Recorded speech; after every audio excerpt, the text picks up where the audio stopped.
महाराष्ट्राची विधानसभा निवडणूक तोंडावर आहे. अशात राज्यातील राजकीय घडामोडींना वेग आला आहे. महायुतीची काल रात्री बैठक पार पडली. मुख्यमंत्री एकनाथ शिंदे यांच्या वर्षा या शासकीय निवासस्थानी ही बैठक झाली. 5 तास ही खलबत झाली. यात आगामी विधानसभा निवडणुकीवर चर्चा झाली. कोण किती जागा लढवणार, कोणती जागा कुणाकडे असणार यावर या बैठकीत चर्चा झाली.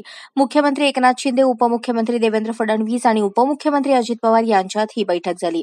राज्यातील विधानसभा निवडणुकीच्या आधी केंद्रीय निवडणूक आयोगाची टीम महाराष्ट्रात आली. त्यांनी आगामी निवडणुकीच्या अनुषंगाने राज्यातील परिस्थितीचा आढावा घेतला.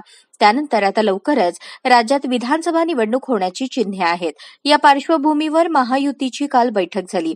5 तास जागा वाटपावर चर्चा झाली. त्यामुळे आता महायुतीचं जागा वाटप कधी जाहीर होतं हे पाहावं लागेल. मुख्यमंत्री एकनाथ शिंदे, उपमुख्यमंत्री देवेंद्र फडणवीस, उपमुख्यमंत्री अजित पवार हे काल नाशिक दौऱ्यावर होते. नाशिक शहरातील मध्यवर्ती ठिकाण असलेले मुंबई नाका इथे उभारण्यात आलेल्या महात्मा ज्योतिबा फुले आणि क्रांतीज्योती सावित्रीबाई फुले यांच्या अर्धाकृती पुतळ्यांचं अनावरण करण्यात आलं. या कार्यक्रमाला मुख्यमंत्री आणि उपमुख्यमंत्र्यांची हजेरी होती. हा दौरा आटोपल्यानंतर मुख्यमंत्री आणि उपमुख्यमंत्री मुंबईत आले. त्यानंतर वर्षा निवासस्थानी बैठक पार पडली. अशाच नवनवीन अपडेटसाठी जनता राज्य न्यूज चॅनलला सबस्क्राईब करा, लाईक करा आणि शेअर करायला विसरू नका.